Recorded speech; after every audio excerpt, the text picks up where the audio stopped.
అసలు ఏంటి మీ ప్రధాన డిమాండ్ ఏంటి? ఇప్పుడు మీరు వాకౌట్ చేశారు, వచ్చారు, ఒక 10 నిమిషాల్లోనే మీరు మళ్ళీ బయటికి వెళ్ళిపోయారు అనేది ప్రతిపక్షం మాట్లాడుతున్న పరిస్థితి. ఈరోజు ఒకటే, ప్రజాస్వామ్యంలో ఎక్కడైనా కూడా ప్రజలు ఒక పార్టీకి అధికారం ఇస్తారు. అదేవిధంగా 40% ఓటు బ్యాంక్ ఉన్నటువంటి వైఎస్ఆర్సీపీ పార్టీకి కానీ పార్టీ నాయకునికి ఈరోజు అసెంబ్లీలో ప్రతిపక్ష హోదా ఇవ్వాలంటే కూడా కూటమి ప్రభుత్వం భయపడతా ఉంది.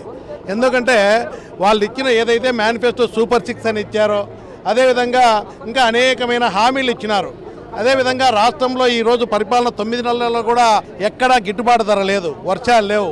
చాలా చోట్ల మీరు చూస్తే మిర్చి పంటకు పరిస్థితి చాలా దారుణంగా ఉంది.